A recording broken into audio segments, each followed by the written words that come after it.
আসসালামু আলাইকুম। Ruhi simple life ব্লগে জানাই আবারও স্বাগতম। কাছে এবং দূরে, দেশ এবং দেশের বাইরে যে যেখানে আছেন, আশা করি আল্লাহর অশেষ রহমতে ভালো আছেন। আলহামদুলিল্লাহ, আমরাও ভালো আছি। আজকে আমি আরেকটি নতুন ভিডিও নিয়ে আপনাদের মাঝে চলে আসলাম। আশা করি ভালো লাগবে। আজকে হচ্ছে আমার মেয়ে বাংলাদেশ থেকে আসতেছে। একটু আমার মনটা শান্তি হলো। এতদিন খুবই চিন্তিত ছিলাম আমার মেয়ের জন্য। ওকে বাংলাদেশে পাঠিয়েছিলাম লেখাপড়ার জন্য আর কি। আপনারা অনেকেই জানেন চট্টগ্রাম ইউনিভার্সিটিতেও চান্স পেয়েছিল এই কলেজের মধ্যে আর কি, কলেজ লেভেলে আর কি। এখন ওর তো ফাইনাল এক্সাম চলছিল, এর মধ্যে গণ্ডগোল শুরু হয়ে গেছে। তাই ভাবলাম ওকে আমি নিয়ে আসি। আমার মনটা তো খারাপ লাগতেছে, আমিও নাই, ওর আব্বুও নাই। তারপর এই আরেকদিকে সমস্যা, আরও হচ্ছে ইউনিভার্সিটি, তাই আর কি। তারপর অনেক চিন্তা ভাবনা করলাম কখন পরীক্ষা হয় বা কখন হবে হবে না, এরকম একটা কনফিউজডের মধ্যে আছি। কি করব, অনেক চিন্তিত ছিলাম। আমি গত ভিডিওতে একটু বলেছিলাম আমার মনটা ভালো নেই। আসলে এই জন্য আমার মনটা ভালো ছিল না, খুবই টেনশনে ছিলাম। এখানে রাতের ভিউটা আমি নিয়েছিলাম, আমার কাছে খুবই ভালো লাগছিল, এত সুন্দর রাতের দৃশ্যগুলো। আমরা এখন এয়ারপোর্টে যাচ্ছি আমার মামুনকে রিসিভ করার জন্য। ও এখন আসছে, রাত এখন প্রায় 12টা বাজতেছে, 12টা বা 11:30 মনে হচ্ছে, এতটুকু। এটা হচ্ছে বৃহস্পতিবারের ভিডিও। এই উনি আসছে আমার মেয়ে বাংলাদেশ থেকে। আমি যাচ্ছি, আমি বলতে ভুল হবে, আমরা পরিবার অর্থাৎ আমার মা ছেলে আর কি আর হাজব্যান্ড সবাই মিলে যাচ্ছে আর কি ওকে আনতে। এখন ওখানে গিয়ে তেমন ওয়েট করতে হয় নাই, সাথে সাথে আমার মেয়ে বের হয়ে গেছে। কারণ আমি এই ভিডিওটা নিতে পারি না, এখানে বেশি পুরুষ লোক ছিল, তাই আর কি। এটা হচ্ছে পুলিশের গাড়ি, এখানে গাড়ি নিয়ন্ত্রণ করতেছে। আমরা অর্থাৎ বেশি ঘিবিজিবি ছিল, ঝামেলা, এখানে তো কোনো ঝামেলা নাই। যেদিকেই ঝামেলা হবে ওইদিকে পুলিশ আছে, পুলিশ সব কিছু নিয়ন্ত্রণ করে, এই আর কি। এখন আমরা এয়ারপোর্টে পৌঁছে গেছি। দেখেন খুবই সুন্দর রাতের ভিউটা। এখানে অনেকেই এখানে দুবাইতে আছেন, আপনারা দেখা মাত্রই চিনতে পারবেন। এটা হচ্ছে শারজা এয়ারপোর্ট। এই তো আমরা এখন গাড়ি থেকে নেমে ঢুকে যাচ্ছি ভিতরের দিকে, এই আমার মামনিকে রিসিভ করার জন্য। এখানে ওর আব্বু গিয়েছিল, বেশি পুরুষ লোক ছিল, অর্থাৎ যেখানে ও বাইর হবে আর কি, ওইখানে অনেক পুরুষ লোক ছিল, আমার যাওয়া হয় নাই। আমি একটু দূরে আড়ালে বসছিলাম। ওর আব্বু বলছিল তুমি এখানে আসিও না, এখানে বেশি পুরুষ লোকের ঝামেলা, তুমি যাইও না, আমি ওকে নিয়ে আসি, তারপর আমরা চলে যাব। তাই নিয়ে আসলাম। তো আজকে কথা বলতে বলতে মূল্যবান জিনিসটা চেয়ে নিতে ভুলেই গেছি। এই আমার ভিডিওটি দেখতে দেখতে যদি কোনো অংশে যদি কারো ভালো লেগে যায়, প্লিজ চ্যানেলটি সাবস্ক্রাইব করবেন, লাইক করবেন, শেয়ার করবেন এবং পাশে থাকা বেল আইকনটি বাজিয়ে দিবেন। বেল আইকনের অল অপশন প্রেস করে দিবেন। আর যারা পুরাতন বন্ধু আমার, প্লিজ একটি লাইক দিয়ে ভিডিওটি কন্টিনিউ করবেন। আর এই অলরেডি দুটি কাজ যারা করে রেখেছেন তাদেরকে তো অসংখ্য অসংখ্য ধন্যবাদ। এই তো সবাই ট্রলি নিয়ে যাচ্ছে, আর অনেকেই এই এসেছিল, অর্থাৎ কর্মচারী, ওরা আসলে দেখে খুবই খারাপ লাগছে। শুধু একটা ছোট্ট ব্যাগ ওদের হাতে। এই মনে মনে ভাবলাম কিছুদিন ছুটিতে গিয়েছে, একটু রেস্ট করেছে, এখন আবার ওদের কষ্ট শুরু, এটা আর কি। এই তো এখানে আমার মেয়ের জিনিসপত্রগুলো এখন গাড়িতে উঠানো হচ্ছে। ও তেমন কিছু আনতে পারে নাই, সামান্য ফল, তারপর আর ওর কাপড় আর ল্যাপটপ, এগুলা নিয়ে তো ওর ভারী হয়ে গেছে। কারণ একা মানুষ, তারপর মেয়ে মানুষ আসতেছে, সেই জন্য। আর এমনি তো এই জিনিস তো একটু করে নিলেই হয়ে যায়, জিনিস বুকিং হয়ে যায় আর কি। পূরণ হয়ে যায়, তেমন কিছু নিতে পারি নাই। বেশি ওর কাপড় আনতে হয়েছে, তাই অন্য কিছু আনতে পারি নাই। আমার শাশুড়ি মা তো জানেন, আমার শাশুড়ি মার খবর আপনারা আগে আগে ভিডিওতে দেখিয়েছিলাম। ও কিন্তু খুব এর আগেই এই কারণ রাগ করে যে ওর সাথে কিছু দিতে পারে নাই। তুমি এত কাপড় কেন নিচ্ছ? আমি আমার ছেলে মেয়েদের জন্য, ছেলেদের জন্য, বউদের জন্য কিচ্ছু দিতে পারতেছি না।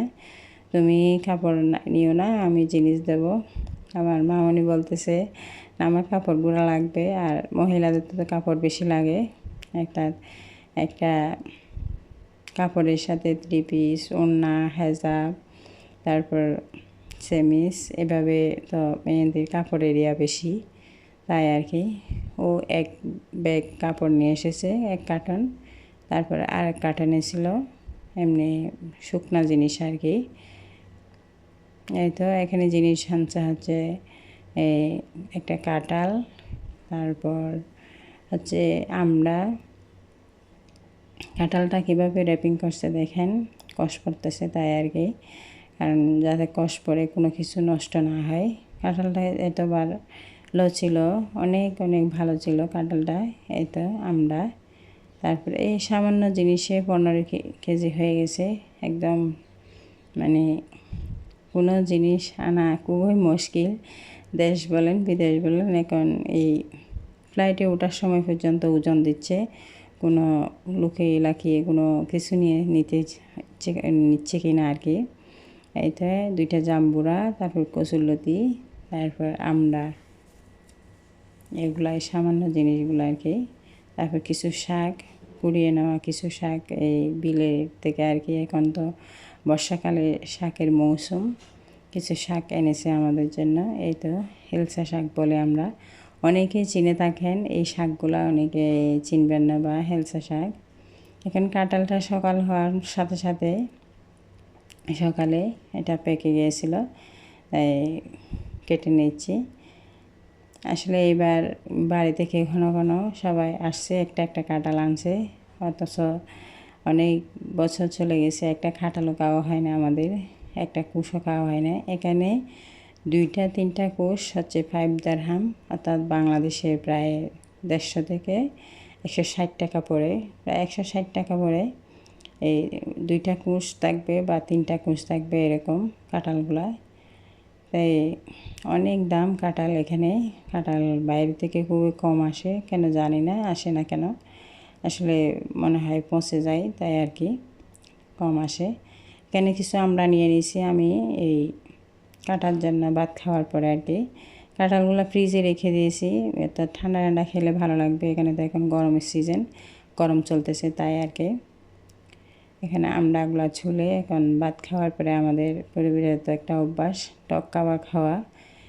আমড়াগুলো খেটে নিচ্ছি, খেটে লবণ মরিচ মেখে তারপর খাওয়া হবে। আমার কথার মাঝে যদি কোনো ভুল ত্রুটি হয়ে থাকে প্লিজ আমাকে ক্ষমার দৃষ্টিতে দেখবেন, এটা আমার অনুরোধ। আর যারা আমার পরিবারে আসবেন আমাকে একটু সময় দিবেন, আমি সময় মতো আপনাদের পরিবারে চলে যাব। আর যারা ধৈর্য ধরতে না পারেন তারা আসবেন না, কারণ এটা তো ধৈর্য ধরতে হবে।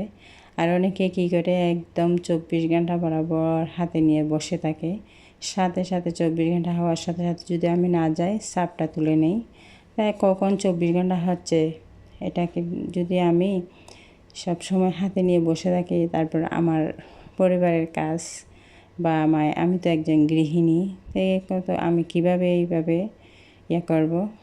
আমি মনে করি 24 ঘন্টা বা 42 ঘন্টার মধ্যে আমি তো যেতে পারি এভাবে। তাই আমি আমার সময় মতো যাই, কিন্তু অনেকে ওয়েট করতে পারে না, আমি তো দিয়ে আসি। কারণ অনেক সময়টা ওরা ছাপ তুলে ফেললে আমি আমারটা দিয়ে আসি, আমার কর্তব্য এটা, আমি এটা মনে করি আর কি। এই তো কাপড় চোপড়গুলো এখন বের করছি, আরও 1 দিন পর অর্থাৎ শুক্রবারে এখানে ওর কাপড়গুলা এখন ও গুছিয়ে নিচ্ছে, এক এক করে আমাকে দিচ্ছে, মাগুলা নাও, আমি একটু বের করে দিচ্ছি। আমি এক এক করে নিয়ে নিচ্ছি ওর কাপড়গুলা। এই প্রতিটা 3 পিসের সাথে ওড়না, সেমিস, তারপর এই প্যান্ট আর কি কামিজের সাথে, এগুলা বোরখা, তারপর এখানে আমরা কাপড়গুলো বেশিরভাগ সময় বাংলাদেশ থেকে নিয়ে আসি, কারণ এখানে সুতির কাপড় কম পাওয়া যায়। সুতির কাপড় পাওয়া না যায় বললেই চলে, মাঝে মধ্যে একটা পাওয়া যায়। তার অনেক অনেক দাম সুতির কাপড়। একটা 3 পিস বাংলাদেশে প্রায় 5-6 হাজার টাকা পড়ে, কিন্তু তবুও মাঝে মধ্যে এই সুতির কাপড় পরে, মাঝে মধ্যে পরে না, এত দাম দিয়ে নেওয়া হয়। তারপরেও আসলে আরামের কাপড় হচ্ছে আমাদের বাংলাদেশের কাপড়, খুবই আরাম। আগে বুঝতাম না, এখন বাইরে আসার পরে বুঝতেছি এই কোন দেশের কাপড় বেশি আরাম। কাপড়ের জন্য আমাদের দেশ কিন্তু বিখ্যাত। এই তো এক এক করে সবগুলা কাপড় নিয়ে নিয়েছি। এগুলো হচ্ছে ওর হিলস শু, নতুন নিয়েছে আর কি। হিলসগুলো কেমন হয়েছে জানাবেন।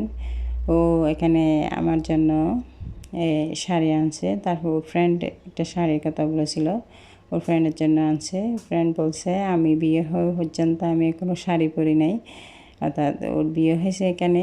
এখানে তো বেশিরভাগ ওই সবাই বোরকা ইউজ করা হয়, কোনো ফাংশানে গেলেও বোরকা পরা থাকে, বোরকা পরে যাওয়া হয় আর কি। এখানে আমাদের বেশি লাগে বোরকা, 3 পিস অর্থাৎ রাফ ইউজের জন্য লাগে, কোথাও যাওয়ার জন্য বোরকা লাগে। এই তো এই শাড়িটা, ওর চয়েস কেমন হয়েছে জানাবেন।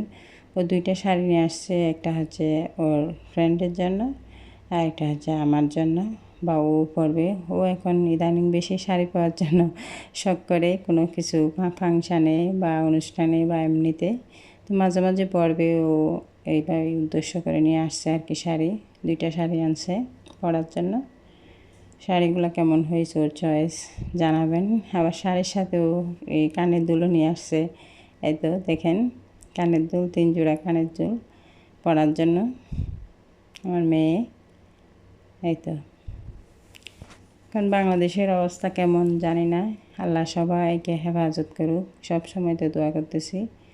এই তো এখানে কিছু কেক নিয়ে আসছে, আপনাদের ভাইয়া খাইয়েছে, কিন্তু ওর ভালো লাগছে, তাই যে কোনো কিছু এইভাবে খেলে উনি আবার বাসায় নিয়ে আসে আমাদের জন্য, বলে কি তোমাদের জন্য কথা মনে পড়ে, তাই কিছু খাই আবার কিছু নিয়ে আসি এখানে। এই তো সকলের সুন্দর ভবিষ্যৎ ও সুস্বাস্থ্য কামনা করে এবং সকলের সন্তানের প্রতি দোয়া ও ভালোবাসা রেখে আজকের মতো এখানেই বিদায় নিচ্ছি। আসসালামু আলাইকুম।